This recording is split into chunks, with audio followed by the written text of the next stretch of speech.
Oke.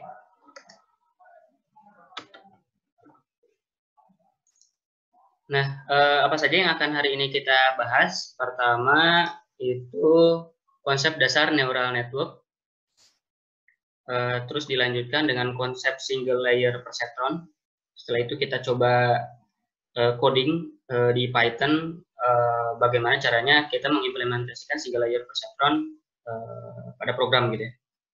Terus kita akan bahas konsep multi layer perceptron, learning algoritmnya segala macam di dalamnya kita akan bahas.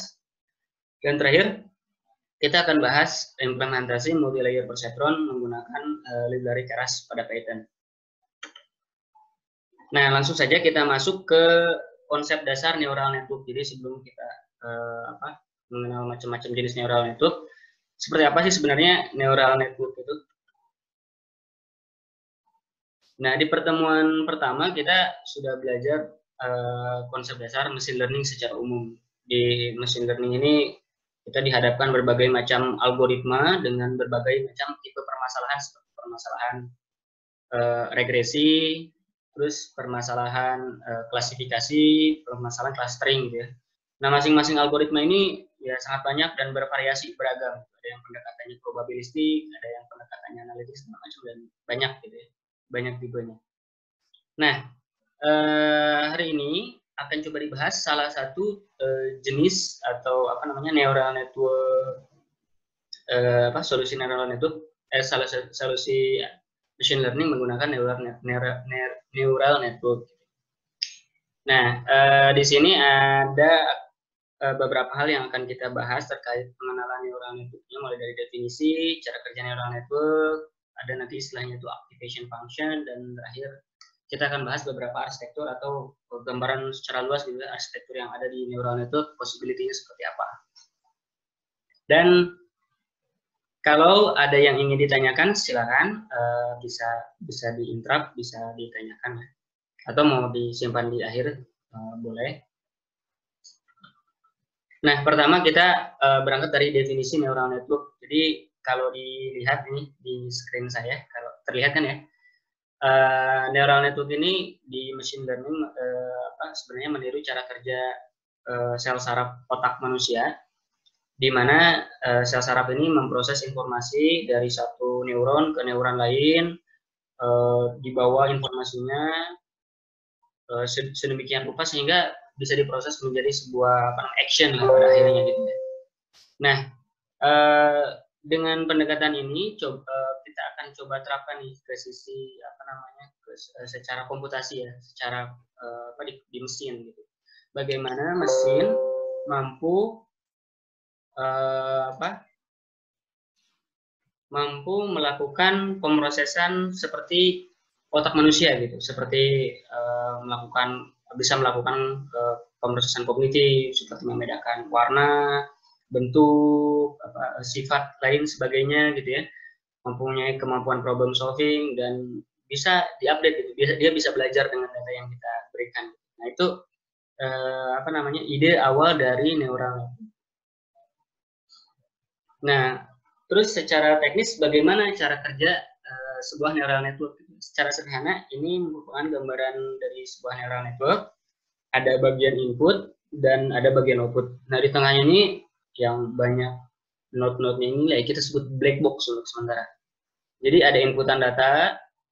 Nah, inputan data ini akan masuk ke dalam black box ini sehingga didapatkan output. Nah, yang diinginkan gitu ya.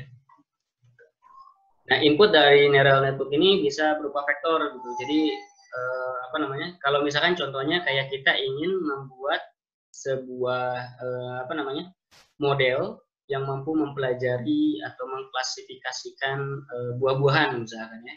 Jadi inputnya ini bisa terbayang itu katakanlah ukuran buahnya, warna buah, rasa buah, tekstur buah, seperti itu gitu ya. Nah, input-input ini nantinya itu akan diproses di bagian black box dan nantinya didapatkanlah outputnya, oh ini adalah buah A, ini adalah buah B. Nah, seperti itulah kurang lebih. Nah, secara teknis di dalam neural network matematisnya ya, kan ada yang disebut dengan weight. Weight ini apa istilahnya tuh? Ya kalau di bahasa Indonesia bobot lah ya. Jadi pengalih untuk tiap input. Jadi setiap input di sini pada inputan neural network akan dikalikan terhadap bobot. Lambangnya biasanya W. Nah, setelah dikalikan untuk masing-masing bobot, akan dilakukan penjumlahan hasil perkalian sebelumnya. Ini kan perkalian bobot terhadap input vektor, input data, dan ditambahkan biasnya. Nah, bias ini sebenarnya sama seperti intercept pada persamaan linear ya, C. Misalkan persamaan linearnya itu bentuk Y sama dengan MX plus C. Nah, bias ini sama seperti konstanta C-nya gitu ya. Jadi gunakan untuk mengatur agar hasil perhitungannya lebih akurat.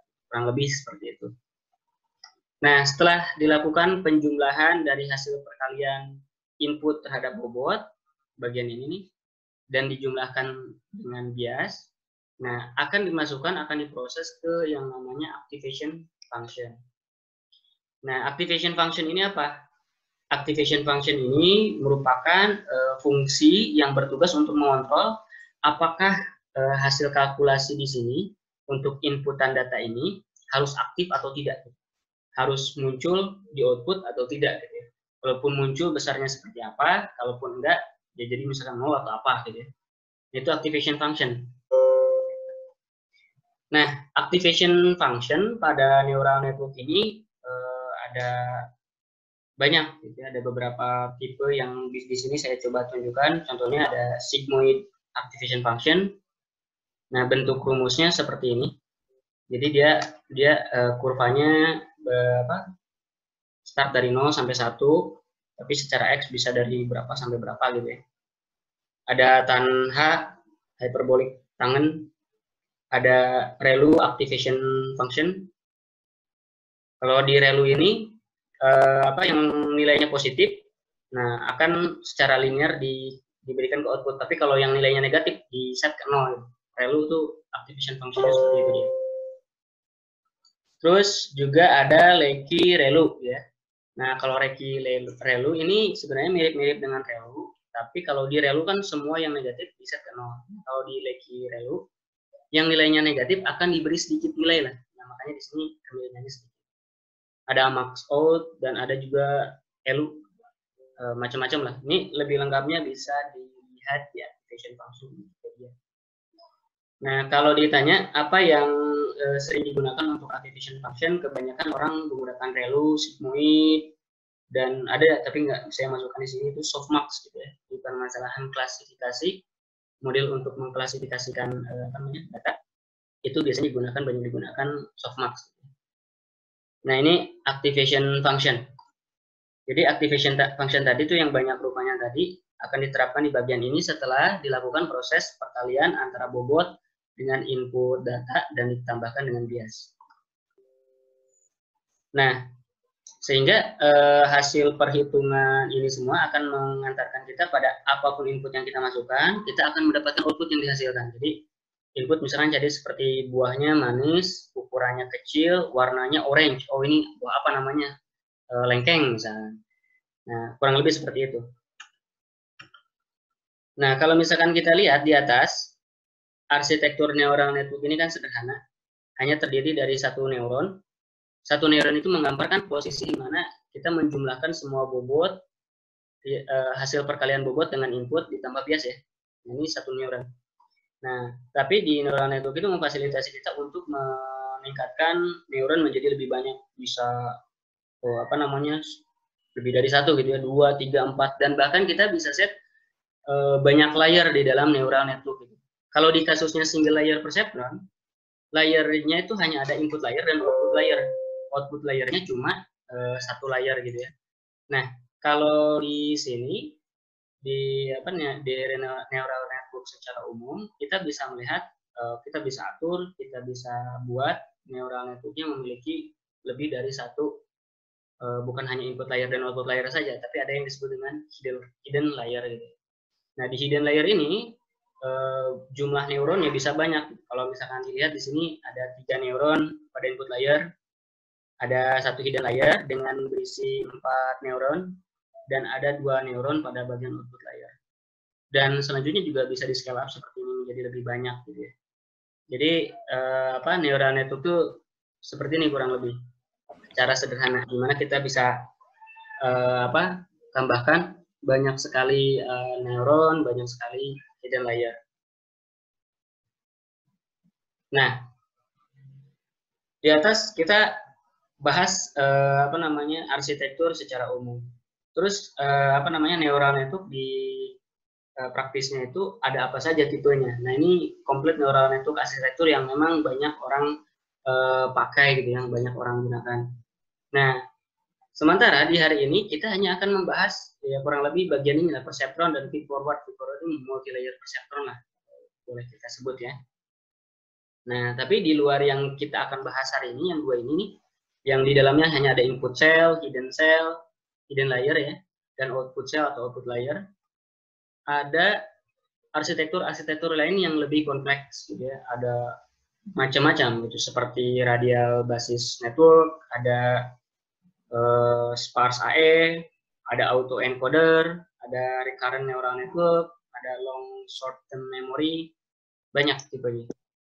Dan ada juga yang tipenya konvolusi gitu, yang ada warna ungu ini ya, ada deep convolutional network dan macam-macam yang tentu saja lebih kompleks. Semakin kompleks tentu saja kemampuannya semakin canggih gitu, semakin intelijen.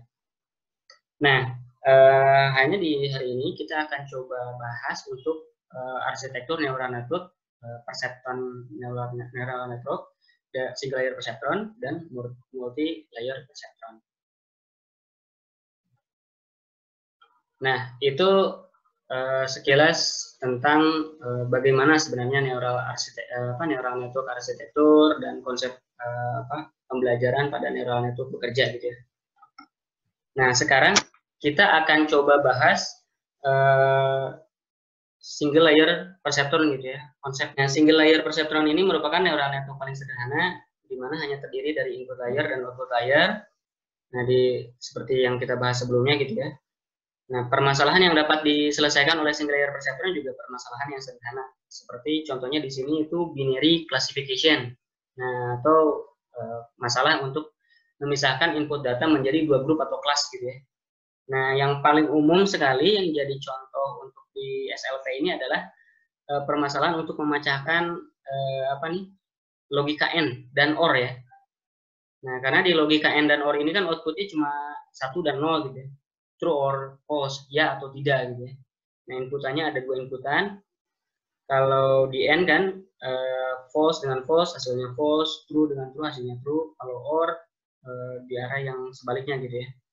Nah, kalau misalkan kita plot X1 terhadap X2 secara scatter gitu ya, kita bisa melihat bahwa masing-masing output ini terpisah dengan menggunakan garis lurus seperti ini gitu ya. Nah, artinya jadi seperti ada dua grup nih, grup yang warna hijau dan grup yang warna putih. Begitu pula yang OR. Nah, ini disebutnya tuh binary classification. Nah, persyaratan utama ketika akan diproses oleh SLP gitu ya, masalah yang hanya bisa diselesaikan oleh SLP, pertama itu tadi binary classification dan kasusnya itu harus linearly separable. Nah, apa itu linearly separable? Nah, contoh paling visualisasinya seperti inilah kurang lebih ya. Jadi kalau kita tarik garis lurus terhadap scatter data untuk inputannya gitu ya, nah ini bisa dipisahkan nih dengan hanya menarik garis lurus. Tapi kalau misalkan kita harus menggunakan garis melengkung, kurva non-linear gitu ya, yang tidak lurus, yang menandakan kalau kasusnya itu merupakan kasus yang tidak linearly separable. Artinya kasus yang seperti ini tidak bisa dihandle oleh single layer perceptron. Nah, yang bisa dihandle oleh single layer perceptron contohnya adalah yang linearly separable seperti ini. Nah, seperti sebelumnya sudah dibilang, AND gate dan OR gate merupakan kasus yang linearly separable karena bisa dipisahkan dengan hanya menarik satu garis lurus gitu. Nah, di sisi lain ada permasalahan seperti yang lebih kompleks, logika SOR gitu ya. Nah, kita harus menarik lebih dari satu garis gitu, jadi seperti ini. Nah, ini menandakan kalau permasalahannya merupakan permasalahan yang non-linearly separable. Jadi kita harus tarik lebih dari satu garis ataupun garis yang ditarik itu non-linear. Nah, terus bagaimana proses learning pada single layer perceptron? di atas kan tadi kita bahas proses perhitungan bagaimana muncul jadi output gitu ya. Y merupakan hasil, F ini lambang untuk activation function gitu ya. Jadi kita jumlahkan dulu weight dikali input data ditambahkan bias terus di-apply ke activation function, kita dapat output. Nah, bentuk perhitungan seperti ini disebutnya tuh feed forward, hitung output ya gitu ya.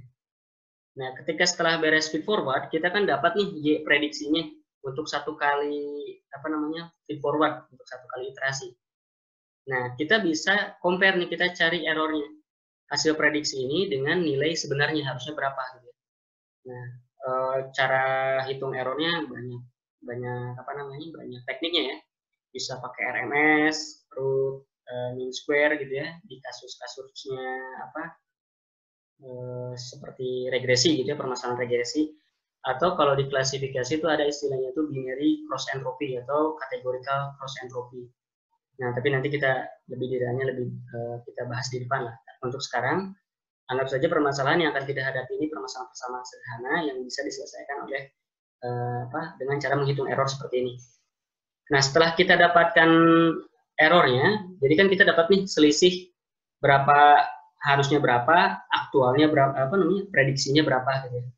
Nah, kita selanjutnya bisa update nih bobotnya. Nilai W ini yang tadinya katakanlah secara random di awal kita set berapa gitu ya.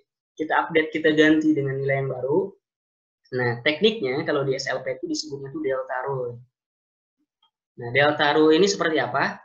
Delta rule ini, W ini untuk menandakan untuk weight ya. Jadi selisih weight yang baru merupakan hasil perkalian dari learning rate dikali selisih prediksi terhadap target atau nilai yang sebenarnya dikali nilai input. Nah, ini delta rule itu seperti ini. Sehingga weight yang baru merupakan weight yang lama ditambah delta weight ini. Nah, jadi di sini apa yang harus kita tentukan ya, tentu saja di sini ada yang namanya hyperparameter atau parameter yang harus diset oleh user, oleh kita gitu ya, yang disebut dengan learning rate yang simbolnya seperti ini.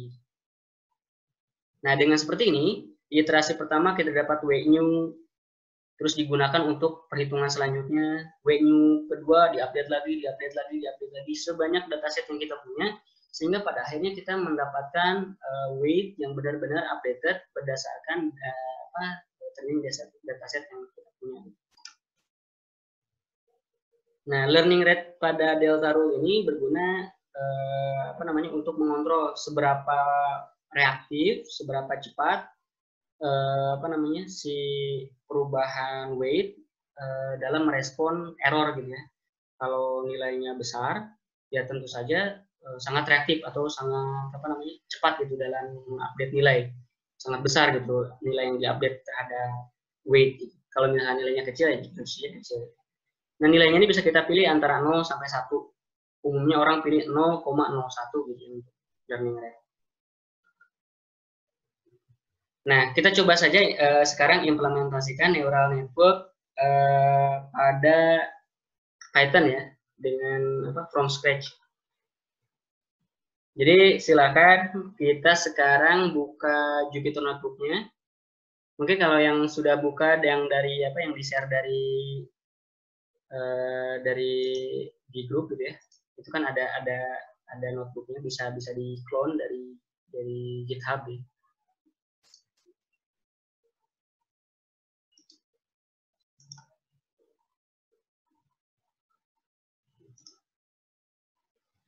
Kelihatan browser saya? Kelihatan, Mas. Oke ya, kita coba. Silakan buka notebooknya. Caranya ya sebenarnya tinggal gampang, tinggal download dari GitHub yang saya share. Terus nanti di bagian home Jupyter-nya tinggal diakses. Kalau ini saya pakai GitHub client, Open BOML, Basic ML. Nah, ini ada di pertemuan 3 neural network ya. Nah, buka netbook yang ini, pengenalan neural network.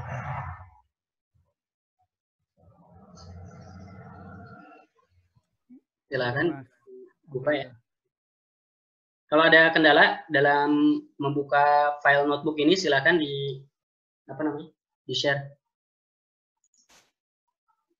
Nah, kalau udah kebuka bentuknya seperti ini ya.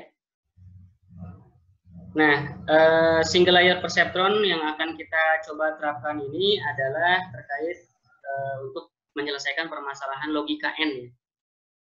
Nah, seperti terlihat logika N ini seperti ini ya, pasti kebanyakan dari kita tahu lah ya.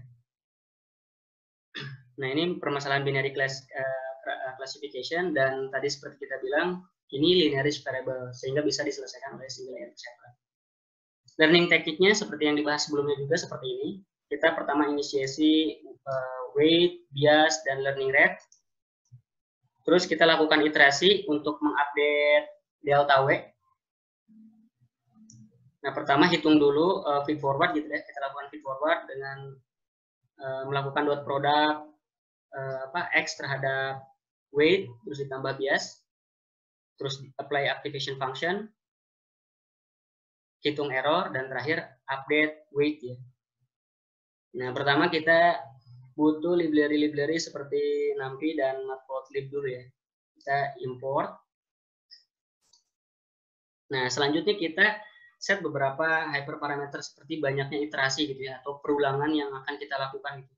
Ingin berapa kali. Di sini saya set 1000. Dan di sini ada learning rate. Nah, seperti tadi juga dibilang, learning rate ini nilainya bisa dari 0,0 sampai 1,0 gitu ya. Ini saya set 0,2 atau juga bisa di set 0,01 misalnya, seperti ini juga bisa. Terkait berapa sih nilai pasnya untuk learning rate ini, nanti kita bahas secara detail gitu ya di selanjutnya. Nah, di sini kita cukup tahu implementasi dasarnya seperti apa gitu. Oh, ini pekerjaannya seperti ini. Nah, terus selanjutnya kita define datanya nih. X ini merupakan ya inputan. Kalau di sini adalah kolom A dan kolom B. Dan Y ini adalah outnya ya. Nah, di sini makanya saya set sebagai seperti ini. X ini matriks dengan size 4x2. Ada 4 row, 2 kolom. Ya. Dan Y ini ya matriks satu dimensi dengan size 4 elemen ya. Nah, untuk weight di sini saya inisiasi nilai awalnya 0,1 dan biasanya segini. Ini sebenarnya random juga, terserah lah ya berapapun. Cuma memilih nilai yang cocok itu bisa membantu proses training menjadi lebih cepat. Tapi kalaupun kita random juga nggak masalah ya. Nah, setelah itu kita lakukan proses feed forward dengan seperti ini, apply activation function. Nah, di sini kita akan coba menggunakan sigmoid dan update nilai W menggunakan tadi teknik delta row ya. Nah, caranya kalau diimplementasi secara program seperti ini. Jadi kita buat iterasinya sebanyak num iter. Selanjutnya kita feed forward dengan hanya seperti ini gitu ya. Jadi karena X ini kan vektor dia yang ukurannya itu tadi itu 4x2. Dan di atas kita lihat W ini sebenarnya ukurannya 2 ya. 2 ya vektornya ukurannya 2 gitu. Nah, sehingga ini bisa dilakukan dot product nih, karena sebelum seperti pertemuan sebelumnya nih yang kita bahas tentang dot product syaratnya seperti apa gitu ya. Matriks kolom di sisi kiri harus sama dengan baris sisi kanan gitu. Di sini karena X size-nya itu 4x2 dan Y size-nya 2, kita bisa dotkan gitu. Dan setelah itu ditambahkan bias. Nah, hasil gapred ini akan kita terapkan ke activation function sigmoid. Rumusnya persis sama seperti yang dilihat di sini ya. Nanti kurvanya itu bentuknya seperti ini. Outputnya itu antara 0 dan 1. Nah, setelah kita dapatkan hasil activation-nya, nah kita calculate MSE. Oh, tadi itu sorry ya, bukan RMS ya. MSE mean square error ya. Dengan cara seperti ini. Nah, terus kalau di sini kita terapkan threshold, kalau nilai errornya sangat kecil ya kita hentikan proses training. Tapi kalau masih terlalu besar kita update weight-nya ya. Kita hitung deltanya. Nah, ini kan sama learning rate dikali X dikali D. Tapi karena X dan D ini adalah matriks, perkaliannya bukan perkalian biasa, harus perkalian vektor dot product. Kalau bias cukup dengan menjumlahkan nilai D-nya ya, tanpa dikalikan dengan X. Nah, terus terakhir tinggal ditambahkan saja W lama ditambah delta W, bias lama ditambah delta bias baru. Ini kalau kita jalankan, sorry, yang ini saya belum execute. Nah, di sini mulai dari iterasi pertama, nilai MSE-nya berapa, dan ini kalau secara secara natural harusnya nilai errornya itu turun gitu ya, karena si update terhadap weight ini akan mengakibatkan selisih antara prediction dan target value atau target output itu menjadi lebih dekat. Kalau lebih dekat artinya MSE-nya akan semakin kecil. Jadi harusnya semakin bertambahnya iterasi, ini kan bisa dilihat ya, dia semakin kecil nilai MSE-nya. Terus sampai bawah, nah ini sampai ke putus-putus Mas. sudah putus ya? Nah, udah. Nah, terus sampai bawah sampai nilainya cukup kecil gitu ya. Dan ini ya manfaat menambahkan iterasi yang semakin besar gitu. Kalau kita set iterasinya kecil mungkin akan stop di nilai berapa. Ini kalau sampai 1000, terakhir kita bisa dapat sampai 0,05 MSE-nya ya. Cukup kecil gitu.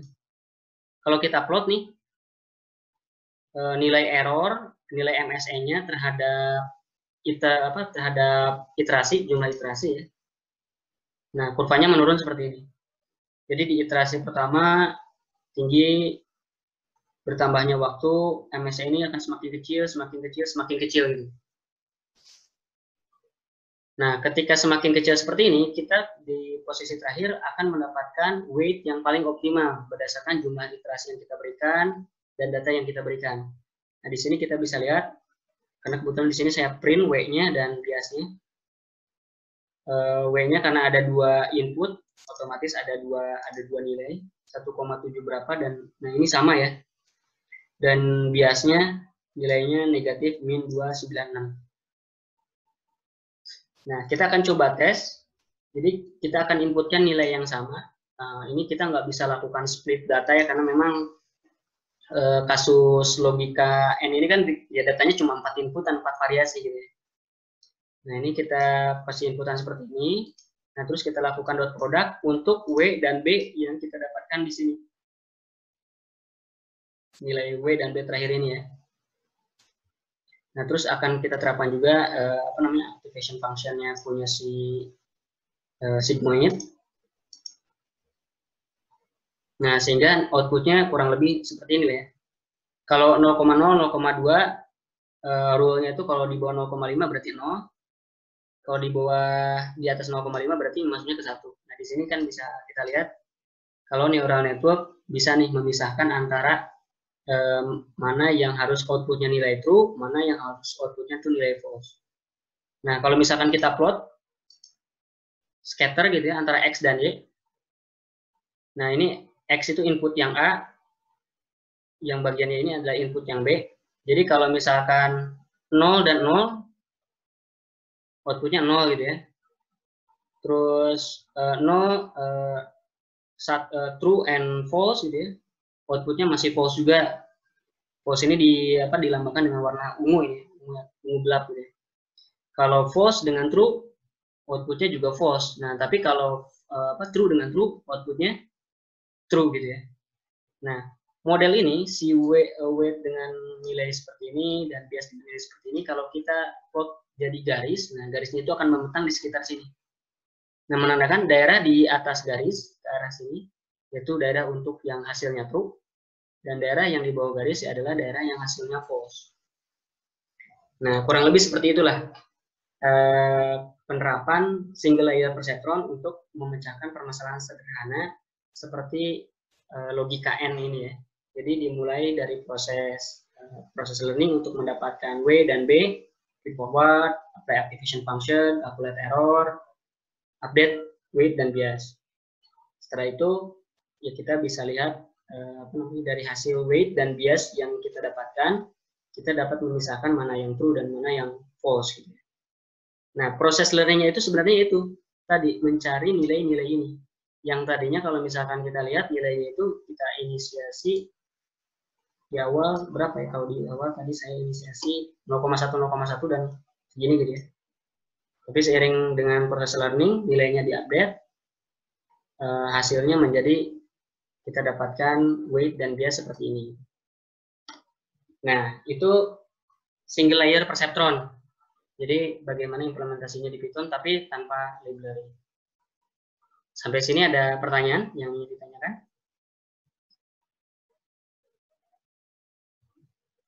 Nah, kalau nggak ada, kita akan coba masuk ke konsep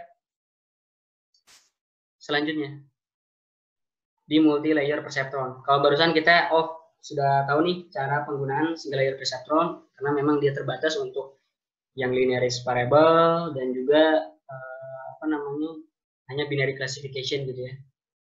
Nah, ada konsep yang lebih advance gitu ya. Misalkan di sini kita akan bahas tentang multi layer perceptron. Nah, ini yang akan kita bahas di bagian multi layer perceptron. Sebelumnya di SLP ini seperti kita lihat sederhana ya, input dan output gitu ya. Kuning ini untuk input, oranye untuk output. Tiap input langsung dikalikan terhadap weight, ditambahkan aktivasi, dia apply ke aktivasi, activation function, dan didapatkanlah output. Kurang lebih di SLP kayak gini. Tapi di multi layer perceptron, nah ada layer tambahan baru muncul nih. Ini yang disebut dengan hidden layer seperti yang tadi di intro neural network kita bahas. Dan jumlah pada neuron pada hidden layer ini bisa kita atur sedemikian rupa. Banyaknya hidden layer pun bisa kita atur, bisa 2, 1, 3, 100, terserah. Nah, ini multi layer perceptron itu seperti ini kurang lebih secara visualisasi gitu ya. Single layer perceptron seperti ini, multi layer perceptron seperti ini. Nah, terus apa gunanya gitu? Kenapa kita harus menggunakan multi layer perceptron kalau misalkan kita punya single layer perceptron? Nah, ini kembali lagi ke permasalahan yang akan kita hadapi. Ada hal yang perlu kita amati terkait dengan kompleksitas problem gitu ya. Sebelumnya di kasus single layer perceptron kita hanya bisa menyelesaikan problem-problem yang linearis variable. Tapi bagaimana untuk permasalahan seperti ini? Apakah kita bisa tarik garis lurus gitu ya, yang menandakan kalau ini linearis variable gitu ya, permasalahannya? Ternyata tidak bisa. Garis lurus seperti apapun tidak dapat memisahkan dua grup data ini kan yang oranye dan yang biru, menjadi dua bagian gitu. Artinya permasalahan ini itu adalah permasalahan yang non linearis variable. Nah, sehingga bagian non linearis variable ini masalahnya lebih kompleks dibandingkan yang linearis variable seperti ini. Dan solusinya pun tentu saja lebih kompleks. Kalau di linearis variable solusinya atau weight dan biasanya cukup akan menggambarkan sebuah garis lurus gitu yang akan memisahkan kedua grup data. Tapi kalau di linearis variable seperti ini kan kasusnya tuh circle distribution gitu ya. Ada dua grup data di dalam circle dan di luar circle. Nah, ini bentuk circle seperti ini, bagaimana model harus bisa tahu kalau ini boundary-nya itu bentuknya itu seperti lingkaran gitu. Nah, makanya di sini kalau linearis variable bisa diselesaikan oleh single layer perceptron seperti ini dan seperti itu gitu ya. Kalau misalkan di multi layer perceptron, nah perlu lebih kompleks gitu ya, perlu lebih dari satu step gitu. Jadi pertama kita hitung dulu feed forward untuk neuron di hidden layer, selanjutnya feed forward lagi untuk di bagian output layer. Dan di bagian hidden layer, neuronnya juga bisa lebih dari 1, bisa 2, seperti ini contohnya 3. Nah, saya punya sampel yang sangat menarik, itu namanya itu tensor board gitu ya. Jadi saya bisa share di sini. Kelihatan? Browsernya ya. Halo? Ya, kelihatan aman. Lanjut. Nah, di tensor board ini membantu kita untuk melakukan visualisasi proses learning algorithm dengan sangat mudah gitu, tanpa harus coding dulu gitu. Jadi kita bisa dapat idenya gitu. Sebelumnya yang kita lakukan di SLP itu kan ada 2 inputan nih. Dan masalahnya juga kebetulan mirip lah, ini ada 2 grup data gitu ya. Nah, kita akan coba kita coba training agar si modelnya itu mampu membedakan ini grup 1, ini grup 2.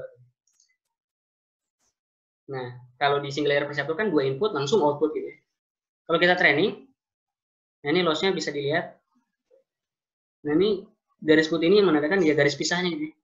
Sangat mudah gitu dipisahkan.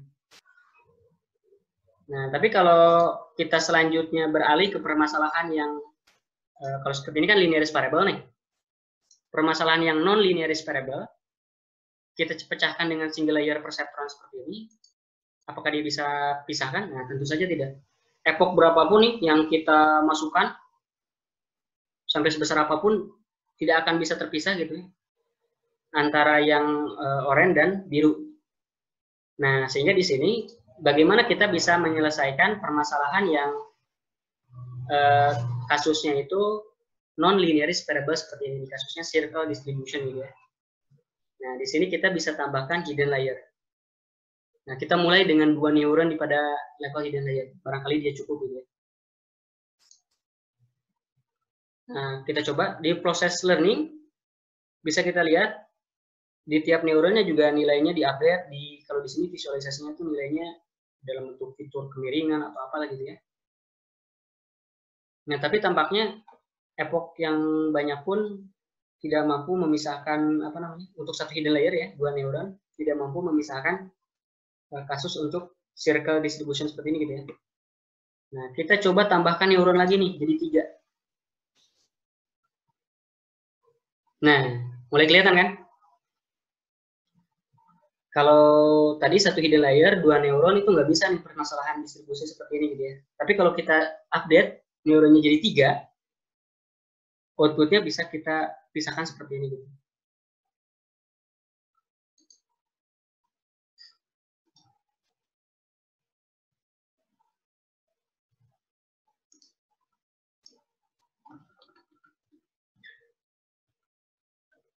Nah, terus ada lagi nih permasalahan yang lebih kompleks dari tadi yang distribusi circle tadi.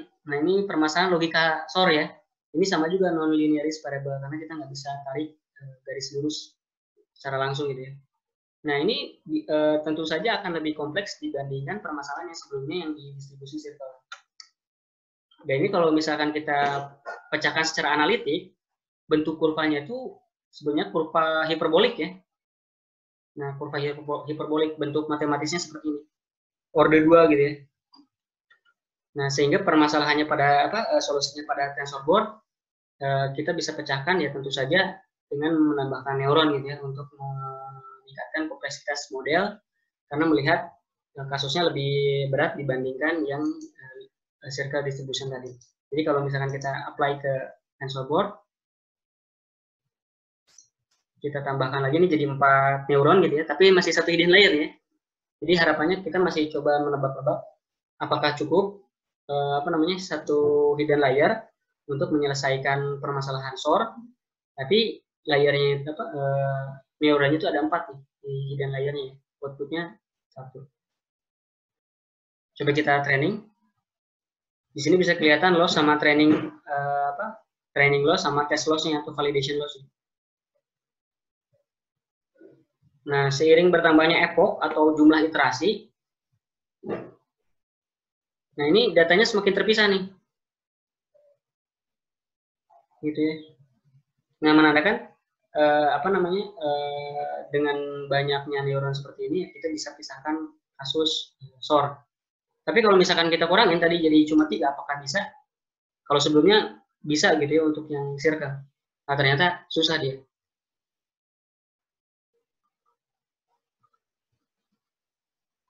Kurang optimal gitu ya, banyak yang nggak ke bawah gitu ya.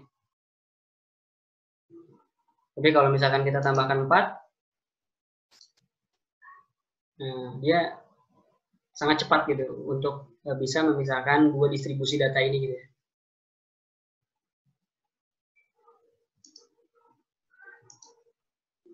Nah, itu kan permasalahan SOR.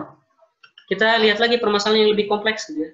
Nah, ini ada permasalahan spiral Fermat. Terkait spiral Fermat itu seperti apa, ini bisa dilihat di Wikipedia-nya. Nah, ini nih, kalau saya lihat ini bisa dengan arsitektur seperti ini gitu ya. Inputnya tetap 2, hidden layer-nya kita naikkan nih. Kalau tadi kan cuma 1, kita langsung dilompat jadi 3. Dan di tiap hidden layer ini bervariasi. Ini layer pertama, hidden layer pertama jumlahnya 8 neuron, hidden layer kedua 6 neuron, Di hidden layer ketiga 2 neuron. Dan permasalahan Fermat ini kalau secara analitik nih formulanya seperti ini gitu ya. Fungsi tangan kuadrat dari X dan Y-nya dibagi terhadap konstanta A. Nah, solusinya di TensorBoard tentu saja sekompleks ini gitu ya. Jadi kita coba terapkan di TensorBoard. Nah, tadi kan kita tambah hidden layer-nya ya. Di sini kita tambahkan jadi 8. Tambahkan jadi 6. Nah, terakhir ini 2 neuron ya. Ini sorry, masalahnya kita ganti ke yang spiral.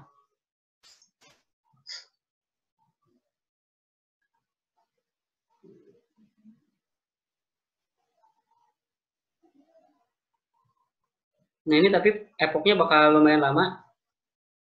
Karena mungkin proses belajarnya juga lama, tapi kalau misalkan bisa dilihat, ini sedikit demi sedikit dia akan mengikuti alur distribusi datanya ya.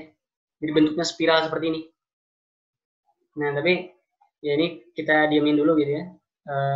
Saya punya resultnya gitu di PPT. Nah, resultnya terakhirnya seperti ini gitu. Dengan 2 input.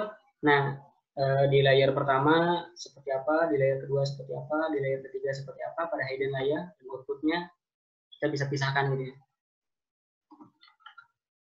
Nah, sehingga bisa dibedakan kan di sini kemampuan dari single layer perceptron dan multi layer perceptron. Jika sepintas kita lihat tadi perbedaannya di dengan beragam kompleksitas permasalahan yang kita hadapi. Nah, single layer perceptron ini oke untuk permasalahan sangat sederhana.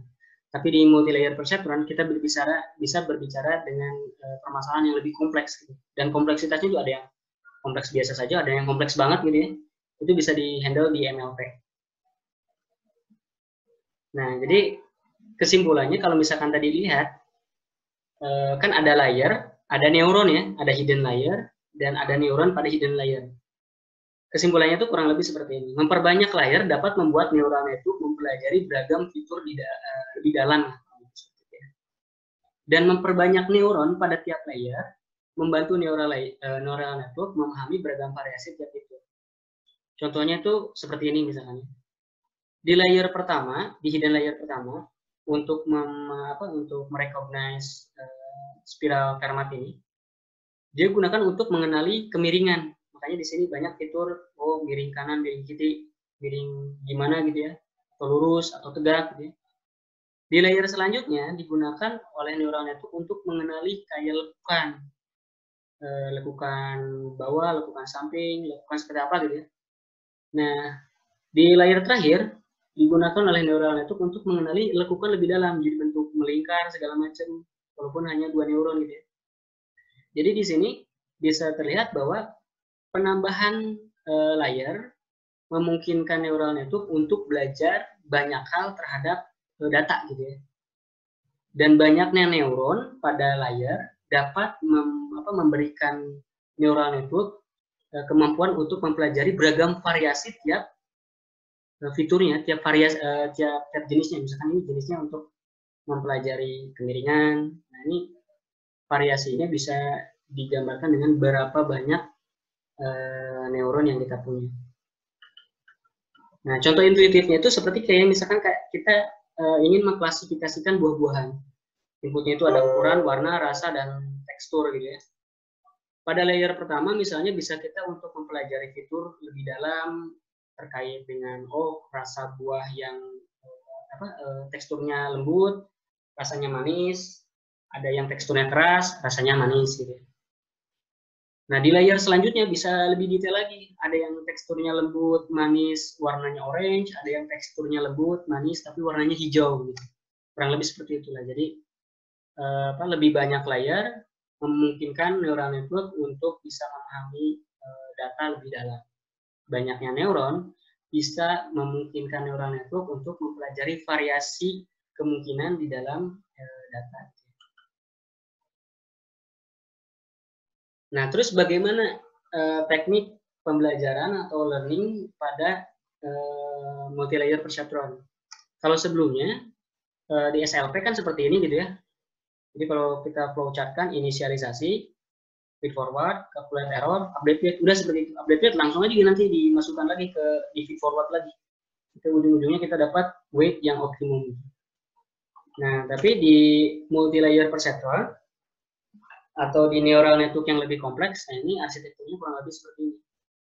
Dia pertama akan lakukan feed forward, terus calculate loss. Loss ini error lah ya, kalau yang sebelumnya kita kita bahas ya.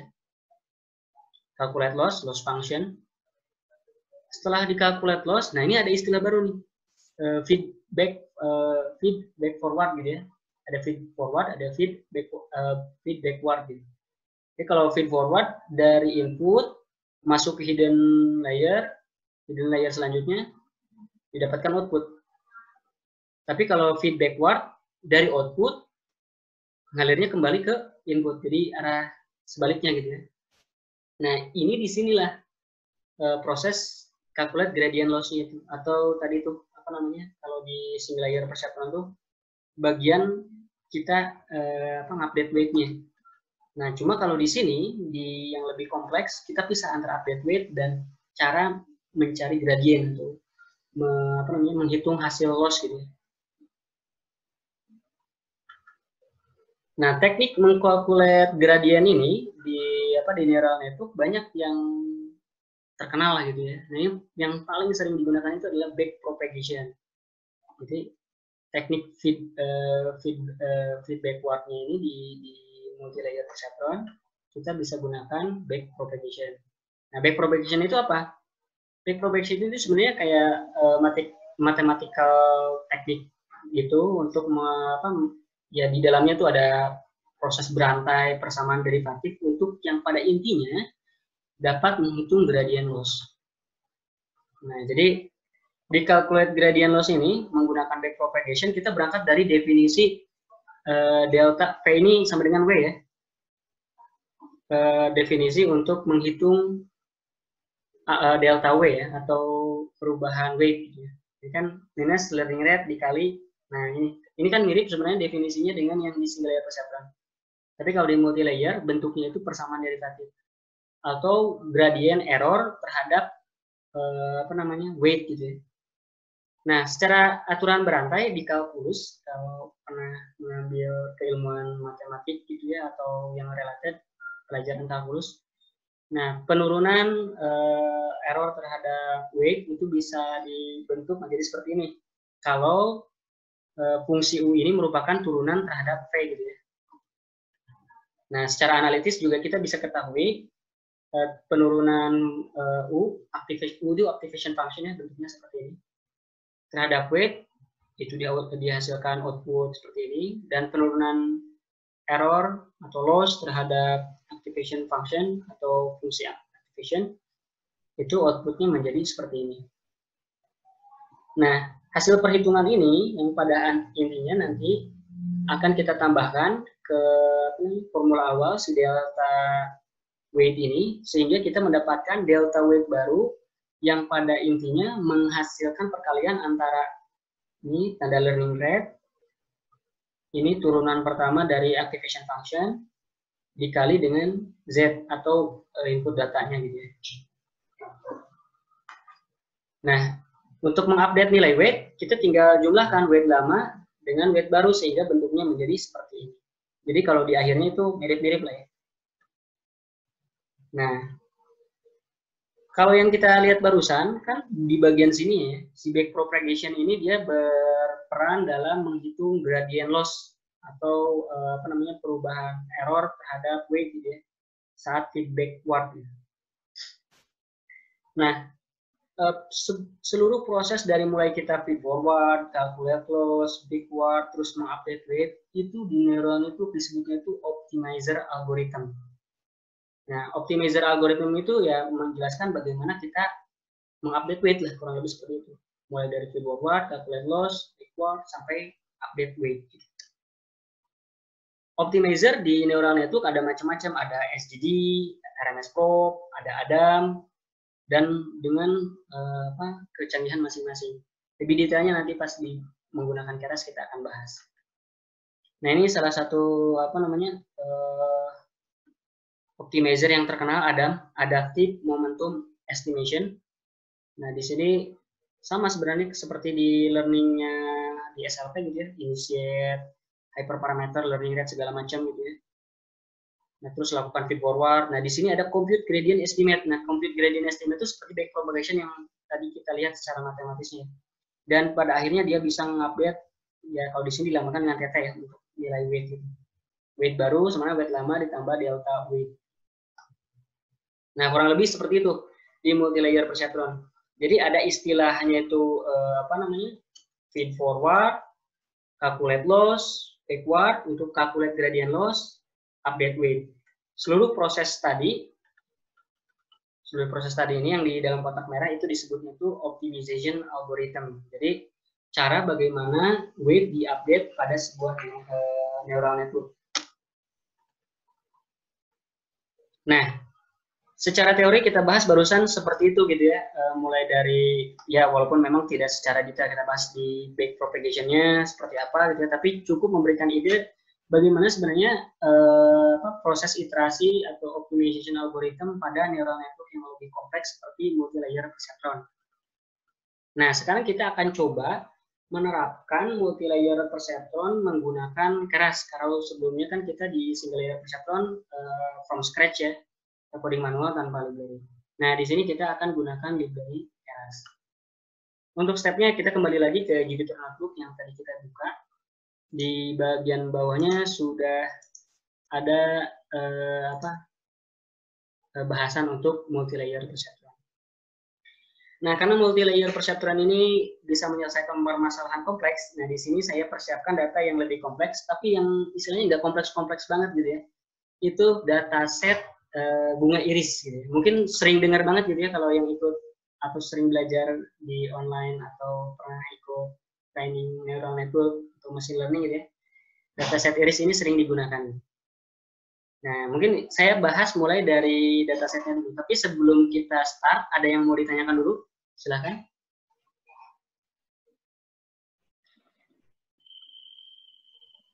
Kalau optimizer itu berarti metode-metode untuk mengupdate weight-nya biar dapat hasil yang optimal gitu ya? Betul, Pak. Jadi keseluruhan step mulai dari kita feed forward segala macam yang pada intinya bisa mengantarkan kita untuk mendapatkan weight terbaru. Nah, itu disebutnya itu optimization algorithm. Orang biasa sebutnya itu optimizer lah. Seperti itu. Nah, di dalam optimizer ini cara dia bisa tahu, oh, saya ngupdate nih nilainya segini, benar semakin bagus nggak, semakin jelek nggak. Nah, itu disebut teknik biar dia tahu dia bergerak ke arah betul atau enggak, itu pakai kombinasi antara loss dengan gradient calculation seperti backpropagation. Tapi banyak yang saya baca biasanya penjelasannya pakai itu ya, SGD ya, Stochastic Gradient Descent itu ya. Betul. Optimization algorithm. Beda lagi ya, Adam. Ada macam-macam. Optimization algorithm ini ada berbagai macam tipenya, Pak. Ada SGD, Stochastic Gradient Descent, ada Adam, Adaptive Momentum Estimation, ada MS-Probe, macam-macam. Dan masing-masing ada yang istilahnya itu sederhana gitu ya, ada yang lebih kompleks bahkan sampai dia ada proses decaying di internal kalkulasinya gitu ya. Di bawah nanti kita akan coba lihat perbedaan masing-masing optimizer yang memang disupport di Keras ya. Gitu. Itu pengaruh ke waktu learningnya nggak? Harusnya pengaruh ya, kayaknya algoritmanya. Pengaruh betul, pengaruh banget Pak. Jadi algoritma optimization yang lebih canggih memungkinkan neural network belajar lebih cepat. Nah, kalau kita menggunakan optimization algorithm yang sederhana, mungkin dia perlu lebih dari beberapa epoch untuk dia sampai di proses di loss yang terendah lah gitu.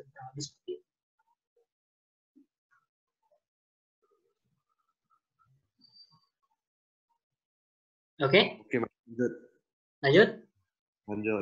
Nah, sekilas nih tentang dataset yang akan kita gunakan di kasus yang lebih kompleks itu terkait dataset bunga iris. Ada 3 jenis bunga iris yang kita punya nih datasetnya itu ada iris setosa, iris versicolor, iris virginica.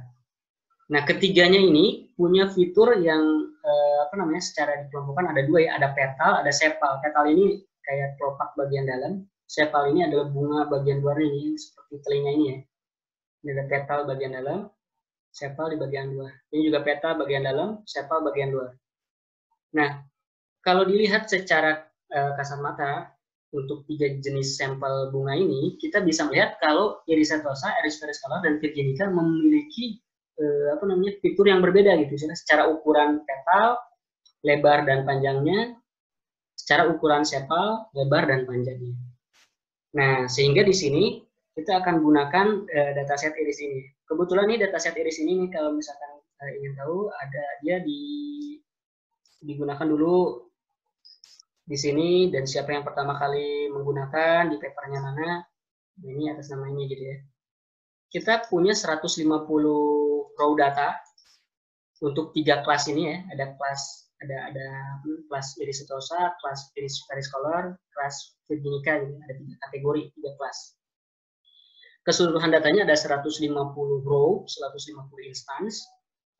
Tiap kelas atau tiap kategori ini ada 50 observation atau 50 instance. Jadi ini 50, 50, 50. Jadi ini anaknya udah balance ya. Kita nggak perlu pre-processing, balancing untuk augmentasi data atau seperti apa gitu.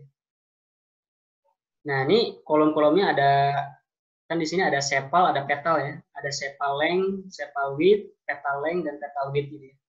Dan terakhir itu spesiesnya apa gitu. Nah, untuk melakukan proses training, sebelum training pakai Keras ya, kita pre-processing dulu, kita pelajari dulu datanya. Kita import, ya tentu saja kalau di sini saya sering menggunakan Pandas.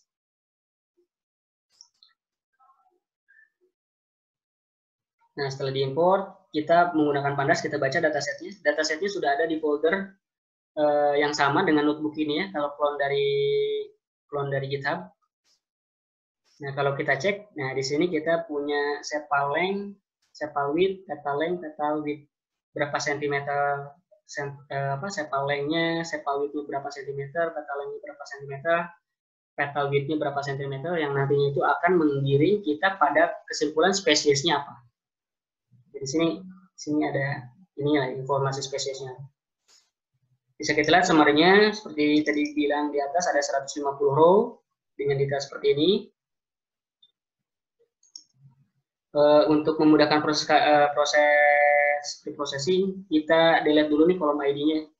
Bisa pakai fungsi drop kalau di Pandas. Data frame-nya apa, .drop. Terus kolom name-nya apa yang mau di drop. Nah, selanjutnya kita hitung, kita cek nih, kolom jumlah instance tiap kelas ya. Nah, ini kita coba visualisasikan lagi dengan lebih detail gitu ya. Kita coba bandingkan antara sepal, petal, width, dan length-nya ya. Nah, ini kita plot menggunakan Pandas juga. Tapi plotnya lebih canggih, namanya itu scatter matrix plot. Kita bisa bandingkan tiap fitur, terus kita plot secara scatter gitu.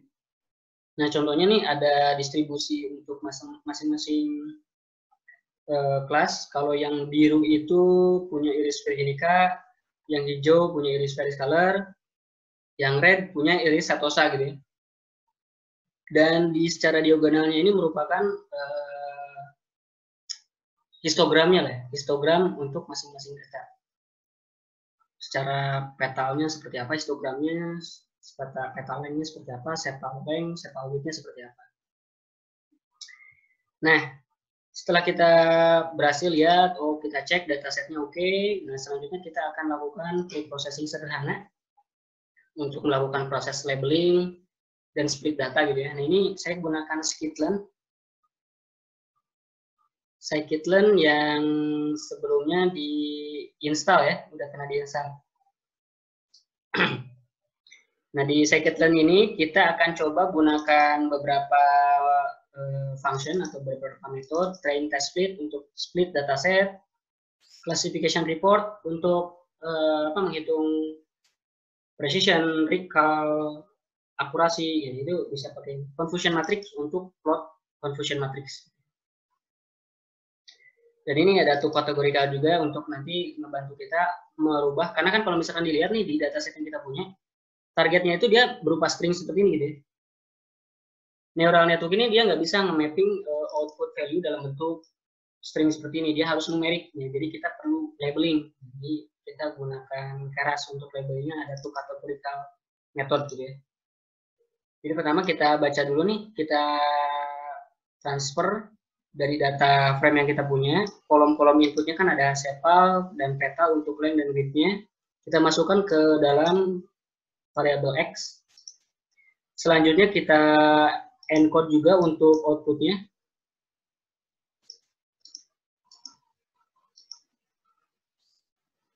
Jalankan dulu ya. Import dulu. Nah ini biasanya karena kita import Keras di bagian ini, tergantung computation power di masing-masing komputer gitu ya. Kalau speknya rendah, ketika mengimport Keras lumayan berat karena di dalamnya dia akan coba load metode-metode TensorFlow gitu. Nah selanjutnya kita define X. X ini merupakan ya apa namanya kolom-kolom pada data frame. Ini proses importnya belum selesai. Tunggu sampai selesai.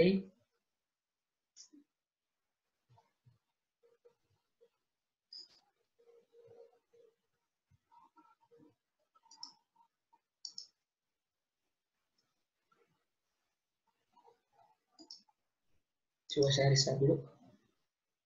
Saya ulangi baca data frame-nya.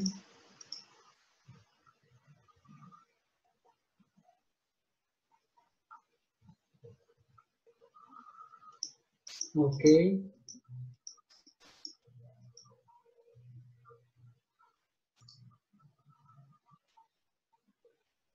Plot scatter. Nah, terus di sini, kalau di sini karena saya disable GPU, kebetulan GPU di komputer saya nggak support TensorFlow 2 karena GPU lama ya, jadi saya disable aja untuk gunakan TensorFlow CPU. Import scikit-learn dan Keras untuk categorical. Ini kalau setelah import, ya seperti saya bilang tadi, kita define input vektor dan outputnya ya. Nah ini outputnya juga kita ambil dari seriesnya Pandas series dataset, kolom spesies.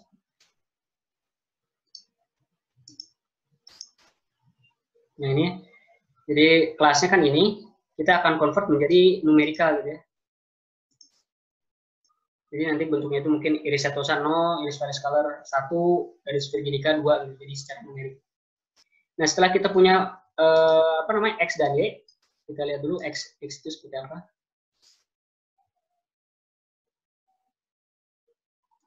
Nah ini dia bentuknya matriks seperti ini ya. Satu baris itu ada 4 elemen ya, karena ada 4 fitur tadi ya. Sepal length, petal length, sepal width, petal width ya. Dan ini barisnya itu banyaknya instance, banyaknya sampel, ada 150 row. Ya ini adalah outputnya. Nah di sini outputnya jadi ada tiga kelas. Kalau satu menandakan kalau ini satu untuk iris setosa gitu ya. 0 iris variocolor, 0 ini untuk iris virginica. Ini setelah kita apply to kategorikalnya punya Keras. Nah, setelah kita punya X dan Y, selanjutnya nih kita split datasetnya. Karena di sini kan kita punya 150 raw data nih untuk tiga kategori data gitu ya, ada iris macam-macam tadi ya. Nah, kita split dengan rasio split 0,25. Nah, ini yang dari sketch nih yang untuk test split. Ini kan kita bahas juga ya di pertemuan pertama. Untuk split dataset ini diperlukan dalam proses training, tesnya untuk ngevalidasi data. Nah di sini kalau saya untuk mensimplifikasi tes data dan validation data, kita pakai data yang sama gitu, jadi 25% sisanya tes data juga, validation data juga. Nah itu nggak apa-apa untuk permulaan gitu ya, agar tidak membingungkan. Nah kita set seperti ini, kita split. Nah setelah di split, kita bisa cek nih dimensi tiap datanya gitu ya. Kita bisa cek seperti ini. untuk masing-masing dimensi. Jadi ada XY untuk training, ada XY untuk test. Nah, ini bisa dilihat kalau X training 112 sampel 4 kolom, X test 8 sampel 4 kolom. Dan mengikuti yang ini juga saja sama. Jadi ada 38 row untuk test, 112 row untuk training dari 150 data keseluruhan ya. Nah, kalau setelah kita split seperti ini, mudah nih kita selanjutnya untuk apply ke machine learning algorithm. Kita apply menggunakan Keras. Ya. Ini di Keras. Secara struktur, saat kita mendefine atau membuat model di Keras, itu strukturnya tinggal seperti ini. Kita import, ada namanya itu, metodenya itu sequential. Jika kita define model sama dengan sequential, terus model.add. Nah, apapun yang kita tambahkan di sini, akan menjadi layer pada sisi neural network Keras. Yang pertama kali kita add, tentu saja akan dijadikan hidden layer pertama, add selanjutnya jadi hidden layer kedua, add selanjutnya jadi hidden layer ketiga. Jadi semacam seperti paralel seperti itulah gitu. Jadi urutan di sini menentukan yang mana yang hidden layer paling awal, yang mana hidden layer paling akhir gitu. Nah, cara kita mendefinisikan hidden layer itu sangat mudah. Kita tinggal panggil dense gitu ya. Kalau di Keras itu namanya dense. Neuronnya mau ada berapa banyak gitu ya. Nah, terus ini catatannya ya, untuk layer pertama yang ditambahkan pada Keras, dia wajib menyertakan input dim atau input set, menandakan kalau layer ini hidden layer pertama dan input masuk dari sini, gitu. Input layer masuk dari layer ini. Jadi kita define input dimnya. Setelah itu bisa juga kita define activation layer pada masing-masing dense seperti ini, tinggal tambahkan activation sama dengan ReLU gitu ya. Dapat ditulis juga terpisah seperti ini gitu ya. Nah, di terakhir di Keras ini memfasilitasi untuk model.compile. Nah, ini metode seperti kita untuk melakukan proses kalkulasi gradien, mendefine optimizer, mendefine loss yang mau digunakan gitu di Keras. Nah, di sini optimizernya kita bisa set apa? Contohnya misalkan ada SGD atau apapun gitu. Lossnya bisa kita set MSA atau kalau ini kan di kasusnya multi class classification, istilahnya itu categorical cross entropy. Dan metriknya juga bisa kita masukkan gitu semua yang kita pakai, ada akurasi, precision, recall seperti yang pertemuan pertama kita bahas. Nah, untuk melakukan proses training kita tinggal panggil model.fit. Inputnya apa, input datanya apa, output datanya apa. Nah, dengan epoch berapa dan batch size, kurang lebih seperti itu. Ini kita coba implementasikan. Nah, ini saya define custom, precision, dan recall. Alasannya kenapa nanti di bawah saya kasih tahu.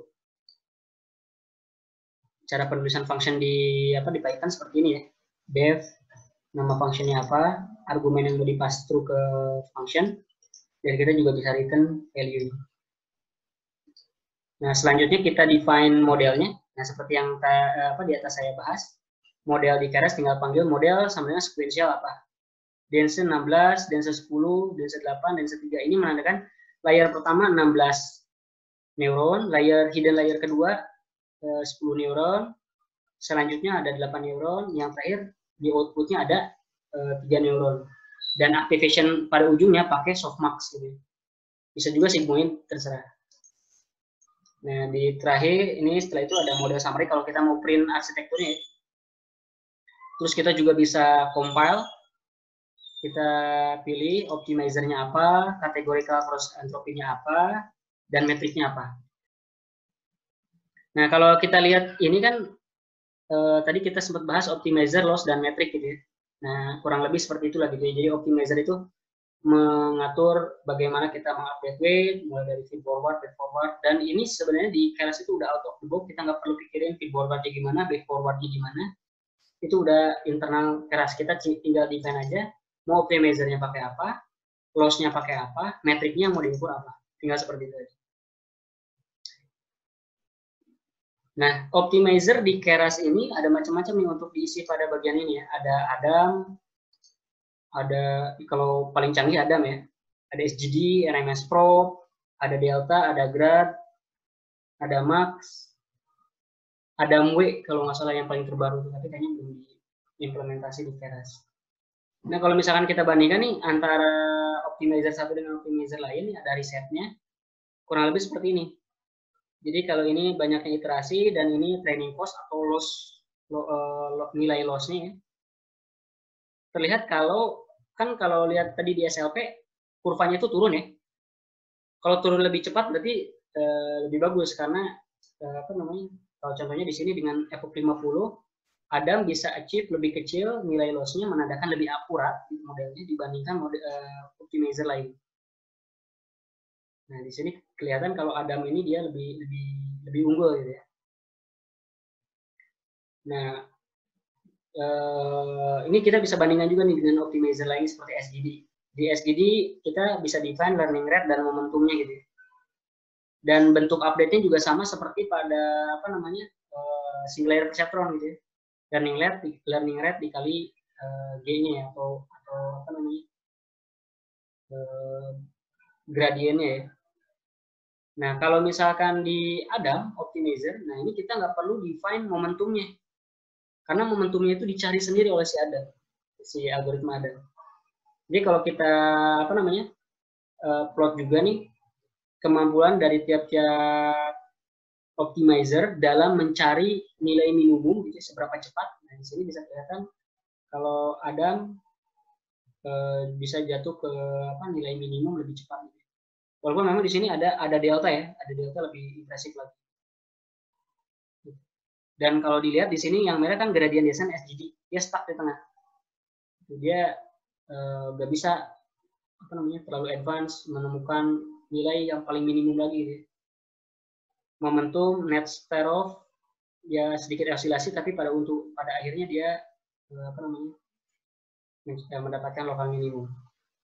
Jadi pada intinya Adam algorithm ini optimizer yang boleh dibilang konvergensinya cepat. Cara dia untuk menemukan nilai loss yang sangat kecil, gradien yang sangat kecil itu sangat cepat. Jadi kalau bisa pakai Adam, pakai Adam. Nah, itu terkait dengan optimizer yang bisa digunakan pada Keras. Ada juga loss-nya ya. Nah, ini loss ini perlu diperhatikan problem yang kita hadapi gitu. Kalau problem yang kita hadapi adalah permasalahan regresi, ya salah satu contoh loss yang bisa digunakan adalah MSE gitu, mean squared error gitu. Kalau permasalahan probabilistik seperti klasifikasi gitu ya. Nah, itu gunakan binary cross entropy untuk yang outputnya cuma ada 2 kategori, true or false, ya atau tidak, laki-laki atau perempuan. Ini lossnya pakai binary cross entropy. Tapi kalau multi class, seperti contohnya nih di dataset iris ini kan multi class karena outputnya ada 3 nih. Iris apa, sama iris apa gitu. Nah, itu pakai yang lossnya itu categorical cross entropy. Makanya di sini saya gunakan loss categorical cross entropy. Kalau memang outputnya dua kategori, ya seperti tadi saya bilang binary cross entropy. Nah, metrik di Keras ini untuk akurasi by default. Nah, cuman sayangnya saya entah kenapa gitu setelah dicek di Keras versi 2 ke atas itu precision dan recall itu dipindahkan dan jadi karena susah, makanya di atas ini saya define secara manual nih fungsi precision dan recall. Nah, kalaupun ini di define secara manual ini tinggal dipanggil aja nih precision tapi tanpa buka kurung tutup jadi tulis saja precision recall dan recall. Nah itu metrik di Keras. Nah, setelah kita define fungsi untuk mengenerate modelnya, model MLP-nya seperti ini, selanjutnya kita lakukan proses fitting nih. Tapi saya wrap dalam bentuk function ya. Di fitting ini saya tinggal define inputnya seperti apa, input datanya seperti apa, output datanya seperti apa, ada berapa epoch yang mau digunakan, batch size-nya seberapa. Kalau saya jalankan proses training, di sini saya set epoch 50, batch size 8.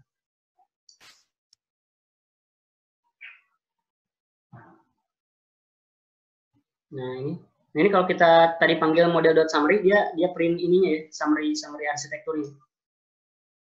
Nah, dia lakukan proses training untuk tadi 50 epoch, 50 kali gitu ya. Nah, ini sampai terakhir kita dapat nilai loss 0,3, akurasinya tinggi 0,9. Dan kita coba bandingkan dengan validation akurasinya gitu ya. 0,97 tinggi juga, jadi kita pede ini kayaknya nggak overfitting atau underfit atau apa gitu ya. Precision dan recall-nya juga tinggi. Jadi boleh dibilang ini hasil dengan hanya menggunakan berapa layer ini? Kita gunakan 2, 3, 4 hidden layer ya. Kita bisa menghitung mendapatkan model neural network yang dengan akurasi tinggi. Kita bisa plot nih loss-nya, precision-nya, recall-nya terhadap epoch. Kalau loss kan harusnya turun ya. Nah, di sini kita bisa kelihatan loss-nya sering bertambahnya epoch turun. Akurasinya juga naik. Akurasinya naik gitu ya. Terus untuk precision juga naik. Untuk recall juga naik. Dan antara nilai training dan validation untuk masing-masing metrik juga beriringan, tidak ada yang ke arah yang berlainan gitu. Nah, namun kalau misalkan dilihat ini validation datanya itu dia fluktuatif ya. Nah, ini bisa dipicu biasanya tuh karena karena batch size yang terlalu kecil. Ini saya kasih beberapa catatan kecil lah gitu. Cek model ini dan MLP model untuk menjalankan training. Nah, batch size untuk definisinya mungkin kan bingung ya, ada batch size, ada epoch. Kalau sebelumnya kan kita cuma tahunya itu training iterasi gitu ya. Terus apa nih epoch dan batch size? Nah, batch size ini merupakan banyaknya sampel yang akan dipropagasikan ke dalam network. Kalau di SLP, kalau ingat tadi sebelumnya, semua data kita masukin ke network. Nah, tapi jadi masalah kalau misalkan problem yang kita hadapi ini kompleks dan datasetnya banyak. Kalau kita langsung masukkan ke network, memori yang akan digunakan untuk memproses data tersebut tentu saja akan sangat besar. Kalau nggak fit di komputer kita gitu, di memori laptop kita ya akan jadi susah gitu kan. Nah, cara untuk mengatasi hal ini yaitu menggunakan batch size. Jadi sampelnya data yang kita punya itu kita potong-potong kecil. Nah, tiap potong-potongan kecilnya itu disebut batch size. Jadi kalau misalkan gambarannya kita punya 1000 training sampel, kita atur batch size 10, berarti kita akan memotongnya menjadi 100 bagian dengan masing-masing 10 per bagiannya, gitu, kurang lebih seperti itu. Nah, benefit menggunakan batch size itu, kalau ini kan batch size kecil, terlalu kecil, biasanya itu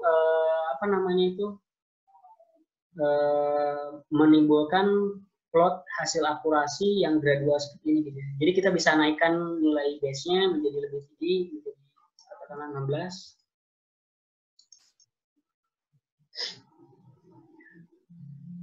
Dengan harapan nanti lebih mulus. Nah, dia lebih mulus lah ya, nggak terlalu fluktuatif seperti tadi ya. Nah, itu pengaruh dari kita memainkan nilai batch size gitu ya. Nah, tapi hati-hati, batch size ini juga jangan terlalu kecil karena tadi itu gradiennya bisa fluktuatif seperti tadi gitu ya.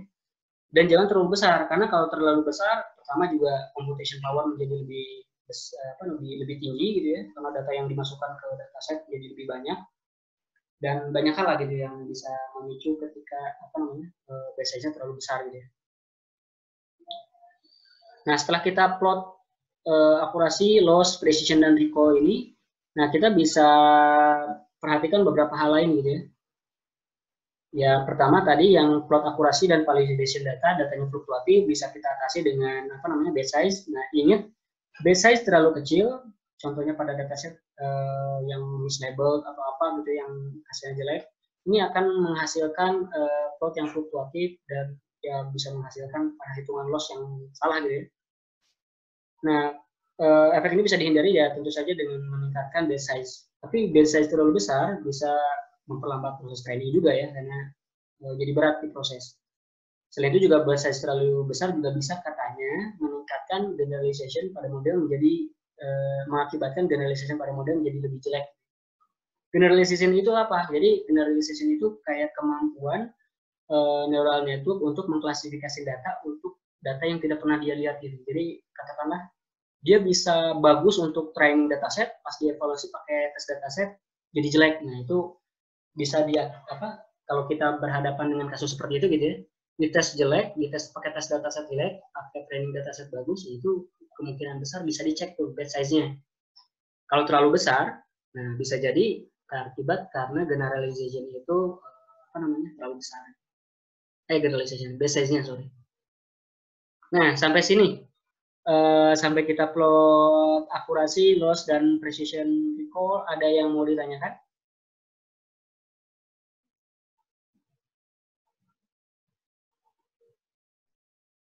Nah, kalau nggak ada, kita coba evaluasi lebih lanjut ya. Nah, karena sekilas di sini kita bisa menghasilkan model yang lebih bagus nih, training, datasetnya seperti apa, validation-nya seperti apa, loss untuk loss dan akurasi, precision, dan recall. Nah, selanjutnya kita coba plot nih confusion matrix-nya. Ini saya buat function untuk ngeplot secara apa namanya?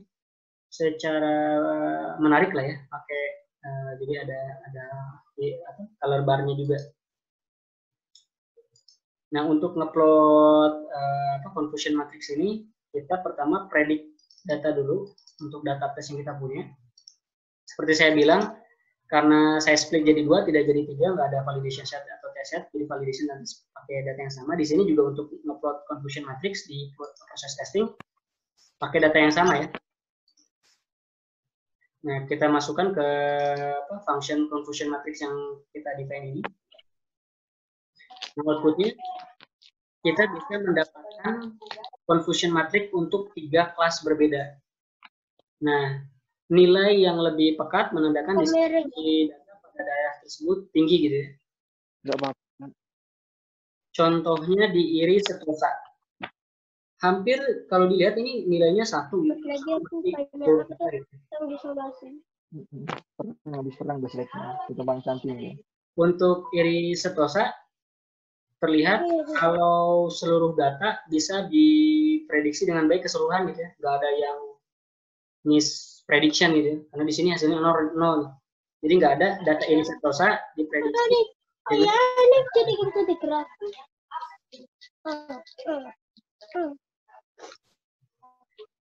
Nah, itu confusion matrixnya gitu ya.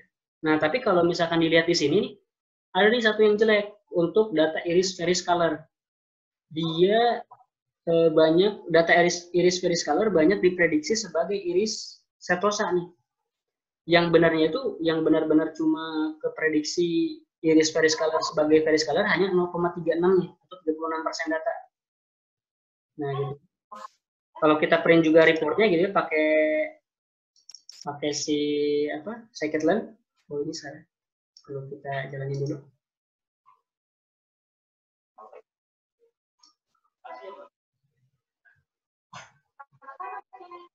Sorry.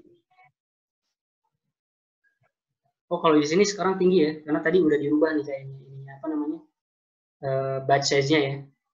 Kalau batch size-nya kita kembaliin lagi ke 8.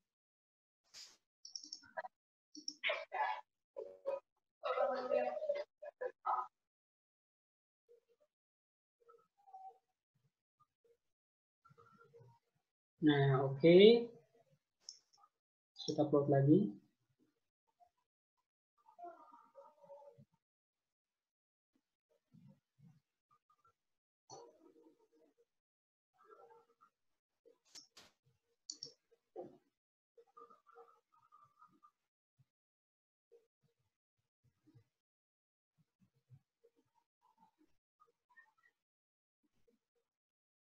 Oke, kita plot lagi. Nah, ini kan dikembalikan ke yang gradual ya. Nah, kita plot confusion matrix-nya.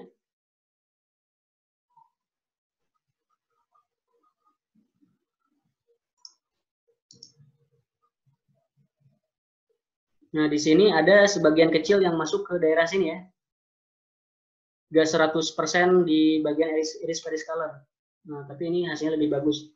Kalau misalkan kita ngehasilin data yang lebih jelek, misalkan contohnya kalau iris Ferris color seperti tadi confusion matrix sebelum saya ulang 0,36 atau 36% yang hanya di define sebagai iris color, menandakan dari keseluruhan data iris Ferris color hanya 36% itu yang bisa yang betul diprediksi sebagai iris color. Nah, cuma kalau recall-nya tinggi 100%, berarti kemungkinan besar ya seluruh hasil prediksi iris Ferris color yang merupakan dari data iris Ferris color. Ini kembali lagi ke konsep dasar precision dan recall. Gitu. Precision itu kan berapa banyaknya yang relevan terhadap keseluruhan hasil prediksi. Kalau recall itu berapa banyaknya yang relevan terhadap keseluruhan kemungkinan atau aktual data. Gitu. Nah, karena seperti ini, kalau misalkan akurasinya jelek, precisionnya jelek, recall-nya jelek, apa yang harus kita lakukan? Ini ada beberapa tips yang bisa kita lakukan. Pertama dengan menaikkan base size kalau dia fluktuatif, sehingga bisa lebih bagus, gitu ya, lebih lurus. Epoch-nya juga dinaikkan. Kalau di sini misalkan kita lihat epoch 50 dia masih turun kan sebenarnya loss-nya. Jadi contohnya kalau misalkan kita gunakan base size 16, epoch-nya kita tambahkan jadi 70. Ketika kita menambahkan epoch menjadi lebih banyak, kita akan menghasilkan nilai loss yang harapannya lebih kecil. Ketika lebih kecil, otomatis model menjadi lebih akurat atau predicted dengan aktual data menjadi lebih dekat. Gitu ya. Ini untuk 70 iterasi. Nah, kita lihat, di sini dia mulai stagnan, akurasinya juga tidak terlalu banyak berubah ya, karena memang sudah mendekati 1 ya. Precisionnya juga sudah tinggi gitu ya. Jadi kalau kita plot lagi confusion matrixnya. Nah, kalau tadi kan 0,91 ya. Ini jadi keseluruhan 100%, nggak ada yang miss classification gitu. Nggak ada yang kelas lain diidentifikasi sebagai kelas apa. Nah, kurang lebih seperti itu. Terus juga kita juga bisa ubah learning rate atau optimizer ya menjadi yang lain. Contohnya di sini kan kita pakai Adam. Kalau kita define menggunakan SGD gimana ya? Kita coba find pakai SGD.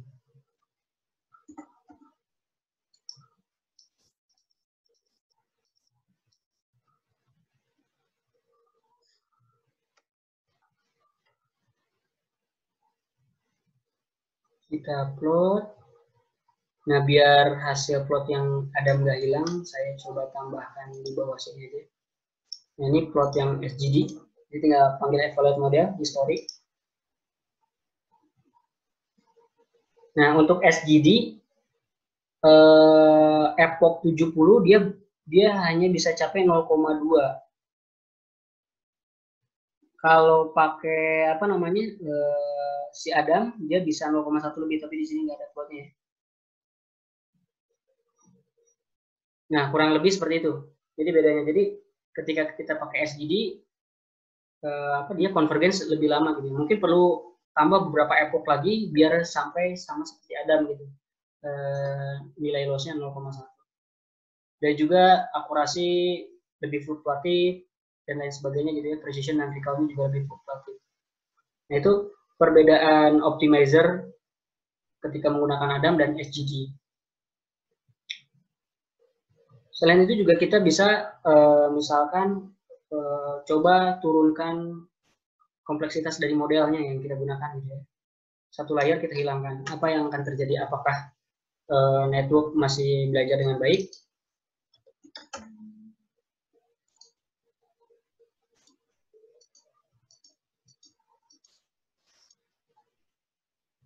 Nah, ini layarnya kita coba kurangi. Yang neuron layer dengan neuron 8 saya hilangkan. Tapi optimizernya tetap ada ya. Kita lihat plotnya.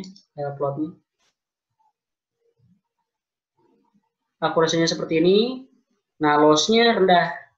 Karena dia hanya bisa untuk F70 walaupun Adam dia mungkin ini hanya bisa mencapai 0,3 atau berapa gitu atau 0,2 dan initiate awalnya tinggi gitu ya. Precisionnya memang tetap tinggi, recall-nya juga tetap tinggi. Nah, di sini bisa diakibatkan karena kompleksitas modelnya kita turunkan. Kalau misalkan kita hilangkan lagi, apa yang terjadi kira-kira? Value-nya kita hilangkan juga. Dense layer untuk yang 10 kita hilangkan juga. Jadi ini kita bergerak ke arah layer neural network yang lebih sederhana. Jadi cuma terdiri dari 2 layer. Layer pertama 16 neuron, layer kedua 3 neuron. Layer outputnya gitu ya. Nah ini precision recall-nya nggak sampai 100%, loss-nya di 0,4, akurasinya 9,6, 9,7, loss-nya 0,3 ya, 0,3, 0,4 gitu ya. Loss-nya lebih tinggi gitu ya. Jadi ketika misalkan kita berhadapan di kondisi kenapa nih loss saya itu nggak terlalu kecil, istilahnya masih tinggi gitu ya, bisa dicoba berbagai cara, mulai dari mengganti optimizer, meningkatkan kompleksitas model. Nah cuma hati-hati ketika kita meningkatkan kompleksitas model, misalkan terlalu kompleks gitu ya, kita coba eksperimen dengan menambahkan modelnya menjadi lebih banyak gitu ya. Neuronnya kita tambahkan, ini kita naikkan jadi 32, ini jadi 128, ekstrim gitu ya, ini 64,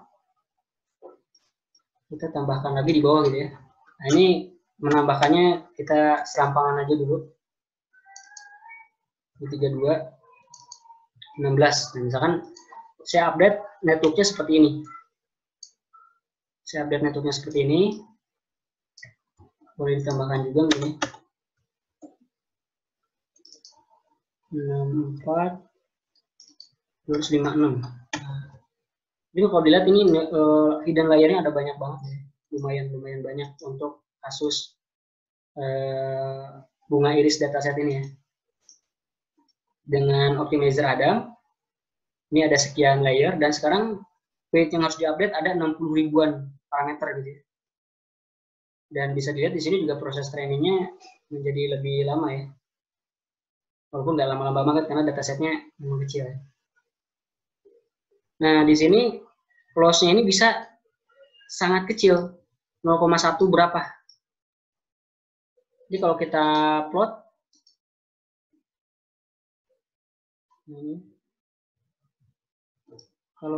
plot, dia loss-nya bisa sangat kecil tapi sangat fluktuatif gitu ya. Sangat fluktuatif. Kita coba naikkan base size-nya misalkan jadi 25.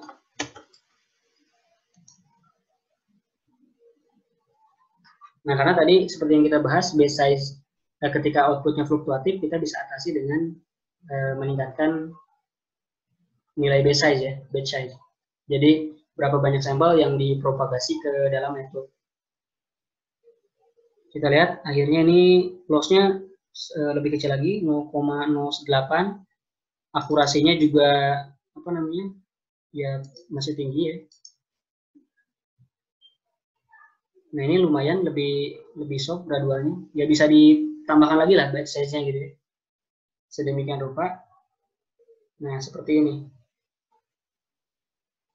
Kalau misalkan epochnya kita naikkan, katakanlah jadi 140.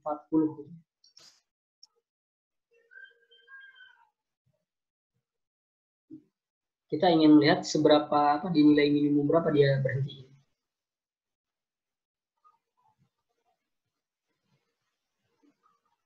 Ini dia terus learning 0,0 di bawah 0,1 nilai loss-nya. Terakhir ini 0,06.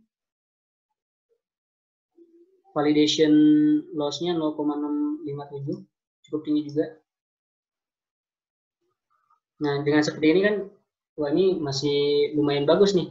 Masih kita mungkin berinisiatif, apakah masih bisa kita naikkan kompleksitas modelnya? Ya kita coba lah ya. Kita coba. Ini kita naikkan jadi 120. Ini 64, 256, 512, 256, 128,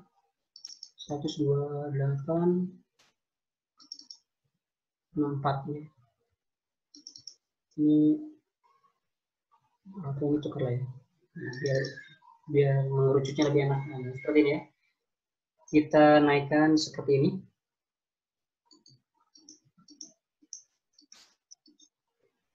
Nah, ini sekarang lebih banyak nih, ada 300.000 parameter yang harus diupdate. Nah, lihat juga proses trainingnya menjadi lebih berat karena semakin banyaknya parameter yang harus diupdate.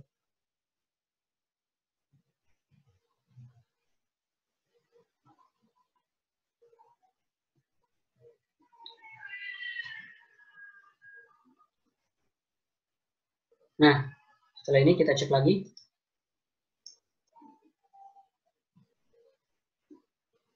Nah, ini bentuk plot terakhirnya fluktuatif seperti saya bilang, untuk menghandle nanti dia bisa dinaikkan base size-nya. Tapi di sini kita bisa mendapatkan nilai loss yang sangat kecil gitu, 0,05. Dari yang tadi kan pas awal-awal yang cuma berapa epoch gitu ya, nilainya 0,2 dan lain sebagainya. Nah, cuma hati-hati untuk kasus data yang kompleksitasnya tinggi. Ketika kita menaikkan kompleksitas neural network, menambahkan banyak layer seperti tadi gitu ya, karena saking senangnya gitu, oh ini loss masih turun. Di satu titik akan ada kondisi di mana validation loss-nya itu kurvanya ini kan kalau ini masih turun nih, sama-sama turun. Nanti tuh validation yang oranye itu naik ke atas, tapi trainingnya ke bawah gitu. Training loss-nya ke bawah. Nah, kalau misalkan berlawanan arah seperti itu, nah itu indikasinya terjadi overfitting. Jadi hati-hati tuh. Overfitting itu kondisi di mana si model terlalu mengekspor data terlalu dalam. Jadi ketika dibuat curve dia terlalu spesify ke data training.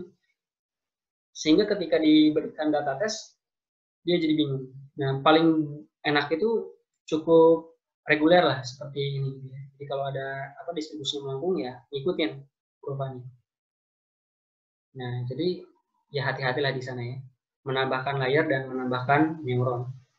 Kalau di kasusnya seperti ini, di kasusnya data iris karena sederhana, sepertinya susah kita untuk mendapatkan overfitting. Kurang lebih seperti itu. Nah, itu untuk apa yang kita coba di Keras. Detail-detail selanjutnya bisa dipelajari. Ini saya kasih tambah catatan. Kalau misalkan nanti terjadi overfitting, apa yang harus dilakukan? Nanti ada teknik regularisasi gitu, misalnya ada dropout, ada data augmentation, ada early scoping, macam-macam. Tapi di sini memang kita tidak tunjukkan ya, tidak show. Cuma ya saya kasih note buat nanti jadi inspirasi. Ciri-ciri overfitting kalau validation loss-nya itu lebih tinggi daripada training loss. Kalau underfitting, nah validation loss lebih rendah dibandingkan training loss. Yang bener enak itu beriringan gitu. Beda dikit nggak apa-apa, fluktuatif dikit nggak apa-apa. Jadi hati-hati underfitting dan hati-hati overfitting. Karena ketika underfitting dan overfitting percuma, dia hanya kalau overfitting hanya canggih untuk data set training. Kalau underfitting dikasih data dia bingung gitu, ngapain dia nggak cukup informasi yang dia terima. Nah, kalau underfitting ini biasanya muncul akibat networknya terlalu sederhana. Mungkin di kasus iris ini kita bisa coba untuk underfittingkan ya. Misalkan kita buat sesederhana mungkin, dia hanya terdiri dari input layer 3 lah ini. Tapi mungkin kayaknya bisa sih, masih bisa dengan walaupun cuma sedikit seperti itu ya. Ada 27 parameter. Bisa cukup dia bisa hitung. Jadi kita lihat dulu ya. Apakah ini underfitting atau tidak gitu. Kita plot. Nah, loss-nya masih tinggi banget. Tapi di sini bisa kita lihat validation-nya itu lebih rendah daripada trainingnya kan ya. Yang oranye lebih rendah daripada trainingnya. Nah, ini kalau kita teruskan lagi epoch-nya, bisa kemungkinan underfitting. Jadi kita set misalkan 300.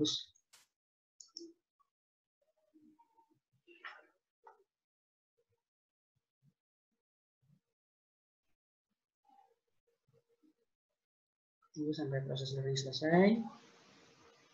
Untuk 300 epoch ya. Batch size-nya kita set 25.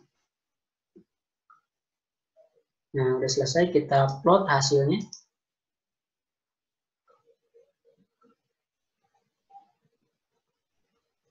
Nah, dia masih di bawah ya. Tapi kalau mau lihat nilainya berapa, ini validation loss itu 0,2505. Kalau loss yang trainingnya 0,27. Tidak terlalu besar. Jadi memang boleh dibilang nggak terlalu, bukan underfitting juga lah kalau bilang. Tapi kalau misalkan nanti kita berhadapan pada dataset validation dataset lebih rendah daripada training dataset pada plot loss, nah itu bisa diasumsikan kalau itu underfitting. Nah, seperti itu. Jadi ada overfitting, ada underfitting. Ada pertanyaan?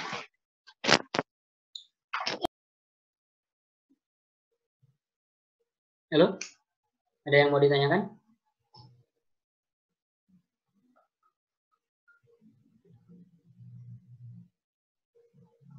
Nggak ada, Mas.